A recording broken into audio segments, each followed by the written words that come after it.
One, two, a one, two, three, four. Hello, I'm Ryan Macasera for Rappler Entertainment and hashtag Balikbayan. Filipino-American YouTube star AJ Rafael is in Manila just for a short time to perform for his fans based in the Philippines. Welcome AJ, thank you for joining us. Thanks so much, man. Thanks for having me. What is it like to be back here in Manila? I don't know, I always get memories when I sniff the air, bro. When I land on the airplane, it's like, man, I'm back in the Philippines, you know? I mean, really, it's the humidity and the weather and stuff, but it brings back so many memories of when I was here, my first time was when I was 16, then when I was 18, and then it just, all the memories come back. It's awesome. Yeah, it was on a whim, really, because, I put a letter about doing a hiatus, and all these show requests started coming in. I'm glad we got to fit this in. For the past 6 or 7 years, how would you describe your experience as a YouTube star in one sentence? One sentence. Wow. YouTube has given us many opportunities that we wouldn't have as independent artists. Second sentence, it's brought us over like around the whole world, really. And so I'm very thankful for it.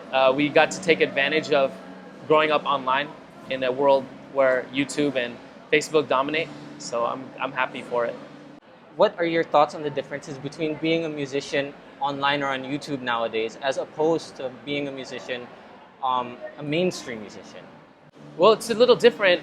Actually, it's a lot different. First of all, we don't have millions of dollars backing us up in a record company or anything. So we actually get to do what we just want to do, you know? I mean, with some of our managers and some people helping us along the way as well. But really, all in all, we get to do what we want. We get to create what we want. We create our own schedules. And I don't know, we get to connect with the fans a little more, I'd say. They get to see the journey from when you were just starting off, you know. When I was just starting off on a webcam, the piano, that's it from the side. Or slowly graduates to a camera here in the front, looking at it, smiling, boom, high production music videos, you know, they get to see the journey. So I'm just happy for that they get to see that. So that's the main difference to me, because I still see mainstream artists as these unreachable celebrities, you know. But YouTube has brought the human out of artists. So how does that intimacy affect their music? Oh man, I had a meet and greet yesterday at Eastwood, and so many people came and they knew every single word to my songs. I think that is the thing, is as a songwriter, not just a YouTuber, the fact that I get to relate to these fans who are leaving comments and stuff, and they're like, I love this song got me through so much. That means the world to me, and I'd say that's the most important part of me being able to reach out to my fans, is that they feel that they're not alone in whatever situation. Any song that I write, if they relate to it, they hold on to that, you know, even more. Plus, that makes them a fan of my music, so anything I release, you know, they'll take a listen to it, and hopefully they like it. So I'm just glad that we have such a close relationship. And yesterday was so overwhelming. I'm literally 2 feet in front of them. They're singing my song so loud back at me. It was awesome. Wake up, feel the air that I'm breathing. I can't explain this feeling that I'm feeling. I won't go another day without you. Man, even when I say that number, 100 million, it's around 110 million now or something like that. It still boggles my mind, man. I never thought that I'd be able to, you know, reach this many people, you know? So I'd have to say it surprises me every day, but at the same time, I got to look back and be like, all right, this is what I have. I got to work hard to make a living. You know what I mean? I think that's the hardest part, is looking at these numbers and be like, how am I going to turn this into financial support for me and my family, you know? So that's the struggle as well. I'm grateful, but at the same time, I got to not be comfortable with these numbers. These are great numbers, you know, but can't be comfortable with them. So how do you actually make those hits on YouTube into a career? Right. Well, that was the number one fear of my parents. You know what I mean? My dad was a musician growing up, and he wasn't very stable. And my mom was a nurse, so she is stable. She's still stable today.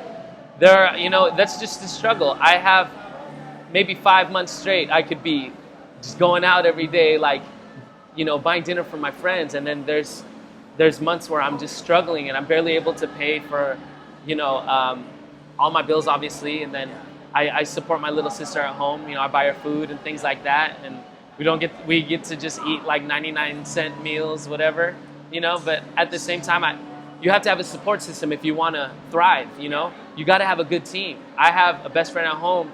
His name is Arby. He's been rolling with me through the thick and thin, through all my shows. He helps me set up. He helps me sell merch for money. You know, just little things like that. If you have a good support system, you can take these numbers and really turn it into something that is stable. I mean, at least for a while. I'm still searching for a way to make it stable throughout my life. It's an ongoing thing. Of course, man, of course. Speaking of YouTube stars, I don't know if the fans here in the Philippines know that there are tons of talented Filipino-American musicians in the U.S. like Jeremy Passion, Gabe Bondoc, Joseph Vincent, and I heard that you all were friends. What do you guys actually learn from each other? Yeah, we grew up in the same, you know, Jeremy Passion was the first one I had ever heard of doing stuff from the internet. I met him at a show. Gabe Bondoc I met through a show. We're all friends, and we've been booked at different shows. So it's been really awesome to get to know them as people, not just artists. And we grew up together. We struggle together, man. We have the same problems when we're trying to put together shows and productions and things like that. So I'm just glad that I can say I have brothers in music who grew up the same way. They're a little older than me, just by a couple years, you know, but they see me as an equal, but also as a little brother, you know, and we all learn from each other. It's really great. So this next question comes from Facebook. Ace Armario asks, who or what is your inspiration behind the song We Could Happen? Ace Armario, you're awesome. Thanks for the question. We Could Happen was about a girl. Oh, man. When you write songs, you know, it comes up very often in your mind, the person that you wrote it for, you know. So it was somebody who definitely meant a lot to me. Still does. We went through a lot, but it was kind of the beginning stages. You know what I mean? It's the exciting stages of, hey, could this really happen between us? You know what I mean? I remember being like in a chat room with her because it was like a long distance type thing. And I would joke saying like, yeah, we could happen, like we could happen. So I use that as a song title and as a main thing for my chorus. And I also listened to this song called Introducing Me by Nick Jonas and Camp Rock. So that's what inspired the song. And I also wanted to have like a 4-chord Jason Mraz type song. It ended up being way more chords, but yeah. Could you describe your music? My music. It's hard. A lot of people ask me, what's your style? You know, I usually say acoustic pop rock, but I grew up listening to a lot of R&B, so it's very influenced by a lot of R&B. But at the same time, I know that my stuff is very poppy. But I like to add a rock element. You know, I grew up listening to a lot of rock in high school and stuff. So I can't really explain it, really. I can't even say that there's an artist that I know has very, very similar songs to the songs on Red Roses, you know. I guess you're going to have to listen to it for yourself, huh? A lot of people online have been wanted me to ask this, but you've been coming to the Philippines for several years now. Just how Pinoy are you? How Pinoy am I? Hello, followers. I'm very Pinoy. I grew up Pinoy. You know what I mean? I grew up Filipino. My mom still speaks to me in Tagalog. I understand Tagalog fluently, but I can't speak it. So I guess that's the extent to where it is, you know. But also, you know, grew up doing a lot of like tinikling and debuts and stuff and being part of a lot of cotillions. So the culture is embedded in me. So I think I'm a lot more Filipino than people think. You know what I mean? I think a lot of people, even yesterday at the meet and greet, were trying to speak to me in the most perfect English. And every time they slipped in Tagalog, they felt like, oh yeah, they were embarrassed, or like, I'm sorry, I didn't mean it. And it's like, no, I totally understand you. And I'd rather actually you talk to me in Tagalog, like I'm trying to practice. You know what I mean? So I guess I'm pretty Pinoy. You wrote this note a couple of weeks ago on Facebook about going on hiatus. Can you talk a little bit about why and what you're going on hiatus from? Right now I'm taking a hiatus from performing. From performing live shows, as in my own stuff. I think some people are confused because I told people I was going to go audition for musical theater and stuff. It's obviously still performing, but it's such a different world, you know. I'm taking a hiatus, taking a big break from performing in this world. You know what I mean? The world that I'm living in, the booking your own shows, getting booked for shows, things like that because of my music. As far as I want to do musical theater, I want to just kind of step back. There was a big personal thing that I went through, which kind of was the jump start to me writing that letter. I knew I wanted to take a break for a while, But when that happened, that personal incident, it was like, boom, okay, this is a sign. I need to step back, reassess myself. I was questioning my character a lot. I was questioning my music even. I was questioning a lot of things, and I just started writing that letter. And I know you guys read it, and it's super long. So I'm just glad that a lot of people are reaching out to me saying they support me. I've been saying what they've been wanting to say. You know, they've been just afraid to say it. Stuff like that, getting a lot of support. But at the same time, I'm getting so many people who are like, don't give up, you know? And I think the misconception about the letter is that I'm not coming back. Like, I think that's what a lot of people think. Even the headlines, you know, on Mix and, you know, all the Filipino websites. I mean, I get it. It's media. It says taking a hiatus, possibly forever. You know what I mean? There's no way that I can give up performing forever. You know what I mean? I just need to take a break. It may be a year, 2 years, 3 years, who knows? It's time for reassessment and also working on new music. You know what I mean? I want to play new music if I ever come back, right? You know, when I come back. I want to play new music. I want to play new stuff. So it's a win. It's a win. I think that is what people need to realize, you know? But at the same time, I really appreciate the drama that everyone's creating about it. And it's gotten me very emotional, you know, the support. So, yeah, the hiatus, it hopefully won't be for too long. But again, I'm not going to put anything else in front of the reason why. And the reason why is me. You know, I have to be selfish for a little bit, I think, and kind of take it back, take a few steps back. Next question comes from Facebook from Rennie Rose Hernandez. She asks, what if all of a sudden you receive a wonderful offer, and what if that's here in the Philippines? I've talked to a bunch of people already within my small trip here. They have shows in November, December they want to book me for. We'll see. I mean, you know, also like JR and Chris Lawrence, they've asked me to, like, hey, would you be down to sing, you know, for a tour they're doing in the US? And I still have to think about even that, you know, because if I say something online, you know, I really meant everything I'm saying. So I got to take it seriously and be patient with myself, you know. I can't just take the next offer, even if it's like double, triple my rate, just because it's that, and just be like, all right, I'm coming back, guys, you know. Then it was really for nothing. Then I haven't really reassessed myself. I can't give any definite answers for that question, but expect to see me in the Philippines sooner than you probably think. Where do you see yourself in the next couple of years?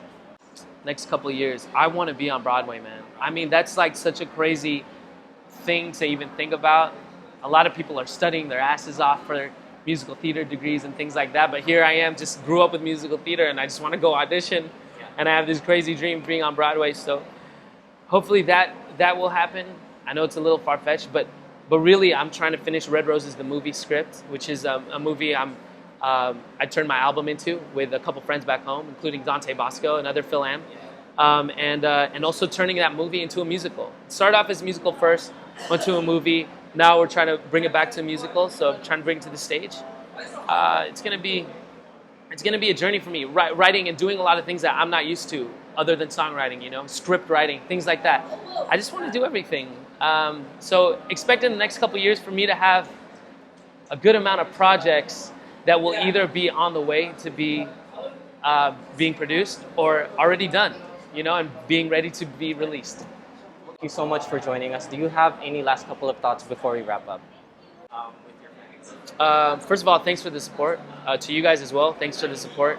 Rappler, you guys are tweeting me all the time and stuff, so I appreciate it. The fans are tweeting me. I have to say, every time I'm up late at home, if I just tweet something, I know that the Filipino fans, and fans from other countries as well as Southeast Asia, Australia, they'll tweet me back because, you know, they're awake at that time. But they're always keeping me excited about my music, about life. So I just want to say thank you guys so much for that. I appreciate it. And also thanks to YouTube, Google for bringing me out here, Jose, Quest, and Koi, and the whole team, and the band for putting this show on last minute.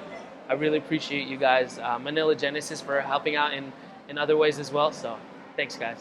Thank you so much for joining us. That was AJ Rafael, and we leave you with one song request we could happen.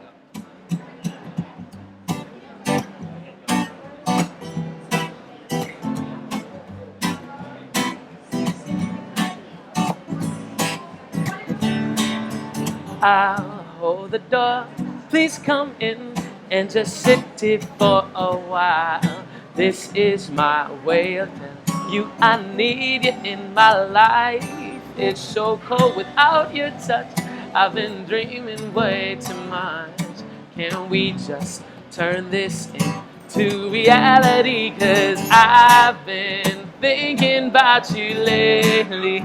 Maybe you could save me from this crazy world we live in. And I know it could happen, 'cause you know that I've been feeling you. I know you want me, I've been thinking about you lately. Maybe you could save me from this crazy world we live in. And I know it could happen, 'cause you know that I've been feeling you. I know you want me to. I know you want me to, yeah. Whoa, whoa, oh, ba ba da, ba ba da, ba ba da da ba da.